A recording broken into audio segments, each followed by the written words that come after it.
Good. Everybody wave. We're excited to be here. Step it up, baby. Welcome to the Solar Cafe. This is the nation's first solar-powered restaurant. The restaurant produces about 70% of its power. We have a whole environmental theme going on in here. It carries over into our menu. We have an organic garden right there. We produce our own fruits, vegetables, and spices that we use in our food. Healthy food for a healthy planet. That's what we believe in. Thank you.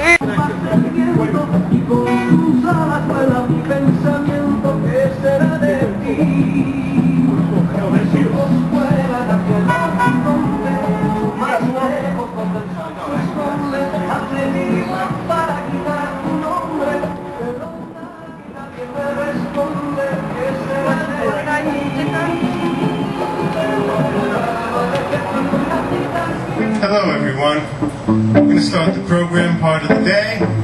We've had some banner making, we've had some letter signing, we have Gordy and Racky here with the t-shirts to hang up and the t-shirts to wear. And now we're going to come to one of my favorite parts of the program, music by the wonderful and incomparable Ahmed Ali.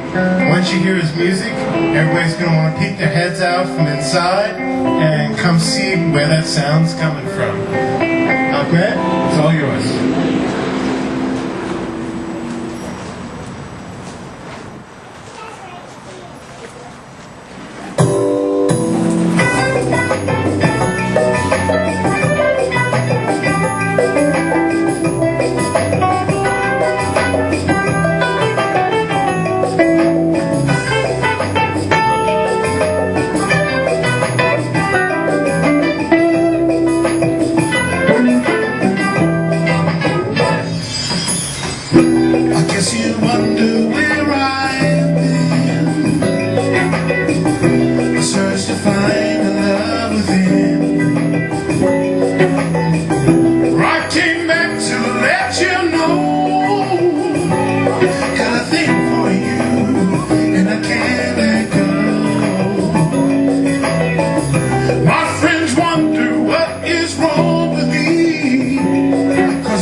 Raki. We also got Gordian Raki speaking. He's one of the most sought after speakers on Long Island on renewable energy and on global warming. He's all over the island this week. We managed to get him here with his t-shirts and his Right On t-shirts, and he's going to give us about 10 minutes or so of really important information. So Gordian, if you come on up. Thank you, Ian, and first of all, thanks for the wonderful music. Give him a big hand again. This is really great.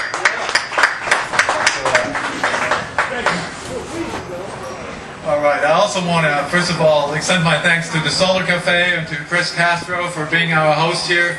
They're doing a wonderful job, and it is encouraging to see communities step up to the plate here and do the right thing and show us that we can do these things much better than we've done previously. Thank you all for turning out on this beautiful sunny day. I was a little worried about the weather forecast when I heard about that big storm approaching, but for the time being, we're fine. The sun is shining, everybody's smiling, so let's enjoy it while we're here.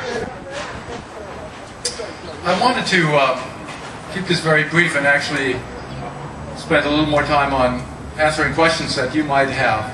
I'll give you a very brief description of what my organization is doing. Renewable Energy Long Island is a 501c3 not-for-profit organization. We're actually a membership organization, and Sabrina here is our member, one of our members, and we want all of you to become members, of course. This is one way how we sustain our operations, so I would encourage you to join Renewable Energy Long Island or any of the other environmental groups that have an interest in clean, renewable energy sources here on Long Island.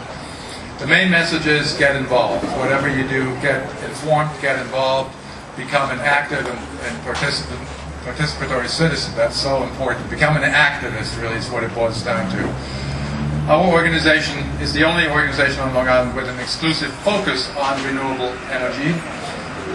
And we believe that the time is now to bring solutions to the forefront. With global warming and climate change, we obviously have a huge problem, a global problem. We have many problems in the world that we cannot solve, really, with the kinds of solutions and the kinds of technologies we have today. But global warming is one of the problems that we're facing, and probably the biggest problem that we're going to face in this century. But it is a problem where we have the solutions today. And that's amazing when you think about it. You know, I'm a civil engineer by training. I'm sort of a tools guy. You know, I run around with stuff clipped to my belt. You know, I've got the cell phone and the camera. You know, this, by the way, is a solar cell phone. I don't know if any of you have ever seen a solar cell phone, but this thing is actually a regular Trio, but I plug it into my outlet at home where I have solar panels, and so this little machine here is powered by solar energy. I also brought you my LIPA bill. I'm going to show you my LIPA bill. Hi, Vivian. I want to recognize legislator Vivian Viloria-Fisher. Vivian. Thank you for being here.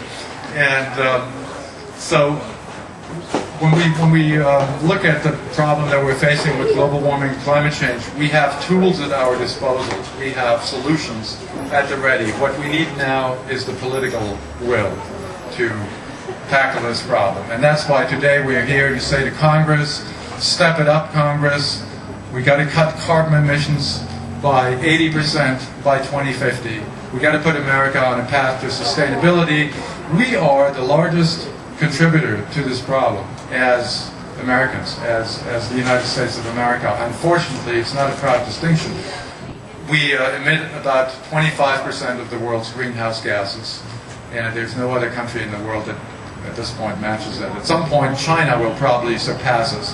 But if you look at history, if you look at the last 100 years or so, if you look at how much each country contributed to greenhouse gas emissions and the layer of gases that now makes our planet boil over, essentially, this country, of course, has made the largest contribution, and it's not a happy contribution. So in my mind, we bear a unique responsibility, and we have a unique opportunity to solve this problem. We could easily say, of course, well, you know, what do we care about people in developing countries getting flooded people in developing countries being hit with the impacts of climate change very hard, probably much harder than we in the U.S. here. Well, we bear a responsibility because we have been putting that carbon dioxide into the atmosphere and putting other emissions up there. So I think it is a moral issue in addition to a technical and a political issue. There's really a moral imperative here. And the good news, and keep this in mind when you watch the movie, the documentary by Vice President Al Gore, An Inconvenient Truth, which can really be depressing at times when you look at it. And I give these presentations. I was trained by Mr. Gore to give the climate change presentation down in Nashville recently. When I speak to people, I remind them, this is a good news story. While the facts, when you look at them and when you face it, may be depressing at first, and you could go into denial, or you could just throw up your hands and just engage in total despair. Keep in mind that we have the solutions in hand. We have the tools to solve this problem. We are part of the problem, and therefore we can be part of the solution. The one thing I want to impress upon you is that while we're calling on our elected officials in Washington, D.C., and in Albany, and in Hauppauge, at the Suffolk County Legislature, of course, we can all do our share. And that's why action always starts at home. Clean up your act before you tell others to clean up their act. That's why we today have put the little clothesline up here. We've put the clothespins up there as a symbol of action being possible at home, at the workplace, everywhere you go, and it doesn't even have to cost money. In fact, putting up clothes to dry on a clothesline saves you money. The investment is very, very minimal. You may even still have a few of these clothespins lying around. I can tell you that my clothes are always solar dried with my solar dryer. That's what a solar dryer looks like. It's a very simple technology. It's been around for many centuries, of course. And you can do a lot more. You can do a lot more than that. If you still have any of these light bulbs that I call dumb bulbs in any of your sockets, make sure they go out. Go home tonight, take these dumb bulbs out of the sockets and replace them with what I call a smart bulb.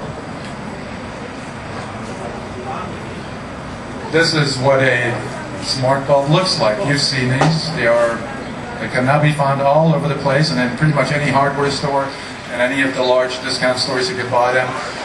This bulb saves about 80% of the electricity for the same light output compared to the conventional dumb bulb.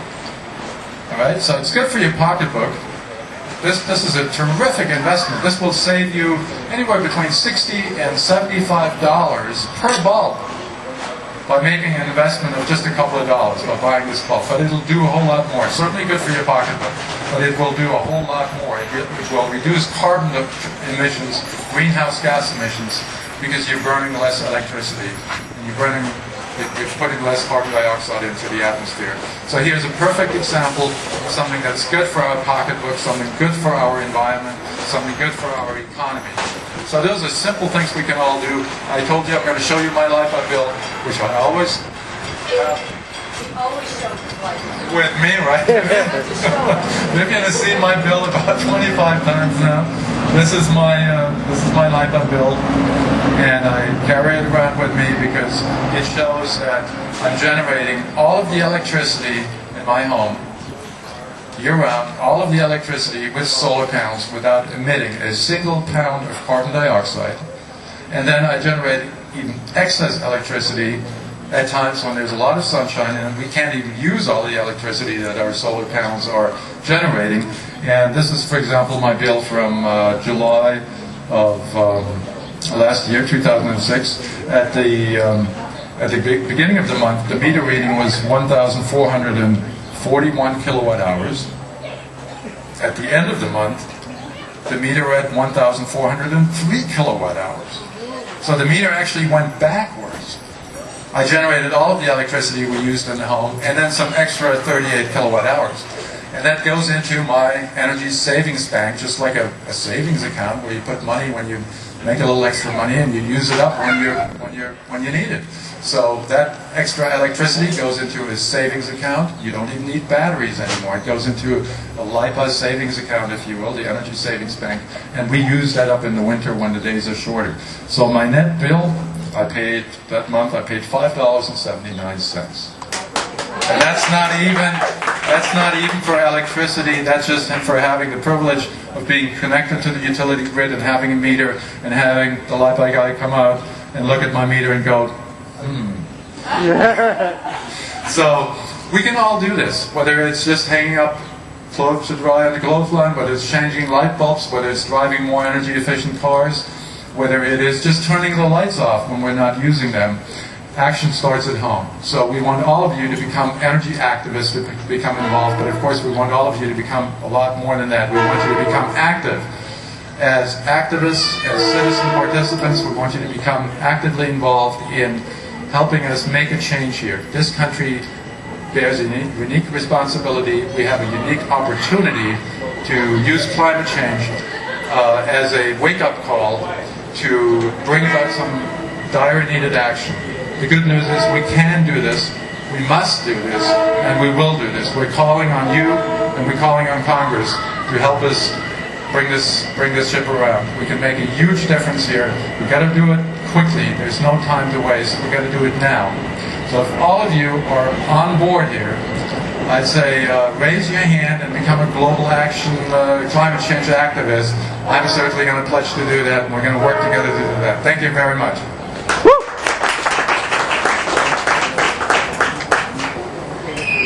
Unfortunately, these two gentlemen are a little taller than me, so I just strained a little bit. We're also taping this. This will be on Public Access TV. There's already a quick video that's up on YouTube and will be up on the StepItUp.org website in an hour or so. For those of you who are going to be watching this on Public Access, that sound of the horn in the background was a train going by. The Solar Cafe that we're at is an excellent example of recycling. This was an old, unused railway station in Brentwood. It is now a gorgeous cafe with a wonderful menu with electricity provided by solar energy. I recommend coming down here. I've eaten here a bunch of times. I'd like to invite up a surprise. Viloria-Fisher is one of our most activist legislators. She works to get things done. She happened to come by today. We've had her speak before, and we'd like her to speak today. Let's hear what's going on. Thank you. You know, the first thing I want to do is thank Chris Castro. I think Chris sets an example on how you can make things happen, run a business, bring in a little bit of your own culture to let people know where you come from. I'm a fellow Dominican, so I'm a little partial to him bringing in that Dominican food. I just had some flan that I just bought here. So I want to thank Chris Castro. And I want to thank Gordy and Rocky. You know, I just spoke to students over at Stony Brook because there was a walk at Stony Brook, so that's my home district. I went there first. But I brought something to the young people at Stony Brook. To let them know that we really have a lot to be proud of here in Suffolk County, legislatively. And I brought an editorial page, which Gordian might remember, from August 2001, when we were the first county to pass legislation capping carbon emissions from power plants. And Gordon really helped me a lot when I was crafting that legislation. But something happened. That was in 2001, and the people in Washington, D.C., who, it's very clear to the rest of the population, I don't know, Gordian, you and I kind of saw it from the beginning, but they were denying science, they were denying reality, they were misleading the people of this country, and somehow the media was co-opted in it. And so when I passed this legislation, the only paper that gave me this kind of press and supported the carbon cap was a local paper. At that time, Newsday said, what is a county legislator doing trying to fix a global problem? Remember that, Gordian? It was tough to see that in Newsday. In fact, they almost didn't give me their endorsement the next time I ran because of this legislation. So the optimistic view that we have here now is that we do have the major media outlets on board with at least publicizing what's going on. I think what Al Gore did with An Inconvenient Truth was certainly a watershed in the understanding in the general public of what's going on. I learned a lot from Gordian. You know, he did talk, he showed me his life with Bill many times. But I had learned a lot from Rachel Carson, and I had learned a lot from the entire environmental movement, and I've tried to lead my life with a small carbon footprint. I hang my wash, and for those of you who have kids who say, well, don't hang my jeans, they're too hard when you hang them on the line, and you don't want to hang those terry cloth towels because the kids will say that they scratch them. Hang them on the line till they're just about dry, and then put them in the dryer for a couple of minutes. It's a compromise, but it's helping to cut back. I carried with me today, I keep one of these in each one of my cars so that when I go food shopping, I'm not having to use, you know, the kids who are bagging your stuff at the supermarket will put one thing in each plastic bag. And sometimes I'll tell them, no, save that for the next person. What do? They crumple it up and throw it away. And I'll say, wait a minute, they're not being trained. They're not understanding that those plastic bags have an impact. You know, if you have a garden, recycle your leftovers. You know, try to have as little garbage out there. Try to buy as few products that are pre-packaged as possible. I mean, the packaging alone that we do is tremendous. I am having solar panels installed in our house. So we're moving along with that. I drove my Prius here today. Although Suffolk County has been way ahead in its consciousness regarding environmental issues, with its consciousness regarding the protection of our aquifer and our ecosystem, I think we're way behind in curbing our appetites for fossil fuels. You can do it. I mean, there are just so many ways. People in my neighborhood would see me walking to work every day when I had my office a mile away from my house, so I could walk to my office. There's nothing wrong with walking to your office. There's nothing wrong to walk to get a container of milk if it's within a mile. It's good for you. This is why we have a problem with obesity, because our suburban model tells us, step into your car inside your garage, open your garage, don't even get up to open your garage, press your garage door opener, and leave, and then arrive where you're going without walking at all. People in cities are becoming healthier than people in the suburban environment because we're not walking anyplace. So in every way, it's better for you. In every way, it's a healthier way to live when you decide that your carbon imprint will be a smaller imprint. We need to get this message out. We need to continue to say, you know, Washington abdicated its responsibility. You know, when I passed this in 2001, and in fact, it said here that the EPA had acknowledged greenhouse gases and acknowledged global warming and went backwards from there. Because after September 11th, the country was just, you know, acknowledging George Bush as, you know, his popularity went up, and all of the science was buried under the table. And so we're catching up, but we're moving in the right direction. Our major media on Long Island was backwards looking and wasn't backing our legislators who were thinking about our future. That we need to not only do things like buy light bulbs, but as Gordon keeps saying, be activists. When the media starts trying to bring down the people who are trying to protect our future, we need to actually do something about it. And we need to back organizations like Renewable Energy Long Island that Gordian has. Two other quick websites I want to mention. The Solar Cafe that we're all at is solarcafeus.com. They were the two co-sponsors. The other co-sponsor of this event was the Babylon Greens. You can find more information about them at onthewilderside.net, onthewilderside.net. And one last website we're going to bring back up, Ahmed Ali. He has a website, Ahmed Ali, AHMADALI, music.com. And he's going to give us a couple of songs to bring us out of this. We got a lot of great information. We had a lot of fun today, I hope. And we'll have some music to end off. Good way to always end off. Ahmed, if you could.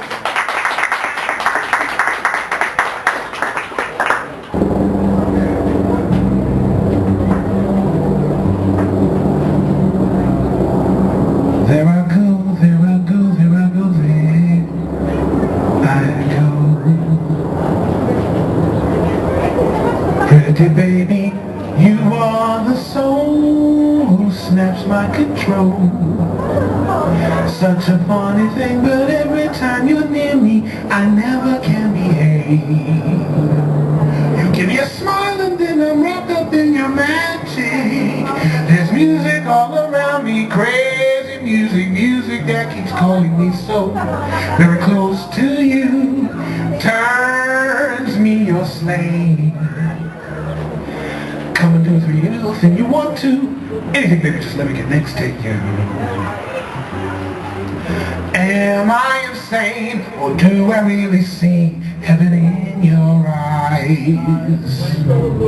Brightest stars that shine up above you in the clear blue sky. How I worry about you, just can't live my life without you, baby. Come here, have no fear. Oh, is there a wonder why I'm really feeling in the mood for love? So tell me why. Stop to think about this weather, my dear. This little dream might fade away. There I go, talking out of my head again. Oh baby, won't you come? Put our two hearts together. That will make me strong and brave. Oh, you want? I'm not afraid. I'm not afraid. If there's a cloud up above us, go on and let it rain. I'm sure our love together will endure a hurricane. Oh, my baby, won't you please let me love you and give me relief from this awful misery? What is all this talk about loving me, my sweet? You say you're not ashamed, not anymore, not like before. I'm trying to understand, so baby please help me pull myself together. We'll do it soon. Our hearts on fire, come on and take it. We'll be what we make it, my darling, my sweet. Baby, you make me feel so good. Let me take you by the hand. Come, let's visit out there in that new promised land. Maybe there we could find a good place to keep a loving state of mind. I'm so crazy about love, I never know what love's about. Well, James Woody, you can come on in now. You can blow now if you want to. We're through. I want to thank everybody for coming out. I especially want to thank Ahmed. I want to thank Mr. Castro. Gordian. I want to thank Chris Castro for giving us the most important thing, which is the place. Without the place, it's impossible. At least that's my understanding of physics. And I want to thank everybody who came out and participated. Make sure you write letters. We have letters printed up to legislators. We have their addresses there. Get them out. Let them know that this is important. You spent the day to come out here. Let them know what your priorities are. They count those letters. They have staff people who just sit there and count the letters that come in. And they know what's important to people and what's not. They don't hear from you, they won't act on it. This was a great day. It was a great day. The weather held up. So I thank everybody again. Have a wonderful day. And let everybody know what's important. Does Vivian want to tell us one more thing? Chris and I have a tradition. Uh-oh. Chris and I have a tradition, right, Chris? Absolutely. Let the legislator go? Okay. Vengo a San Antonio puesto de cabeza. Si no me busca novio, nadie lo endereza. Palo, palo, palo, palo bonito, palo, come on. Palo bonito, palo, Virgen Altagracia, compañera mía, tú para tu casa y yo para la mía. Where is he? Palo, palo, palo, palo bonito, palo, palo bonito, palo, all right. Legislator-Fisher, who wrote that song? Well, actually, that was a song that my father recorded in 1952. And your father's name was? Angel Viloria. Thank you.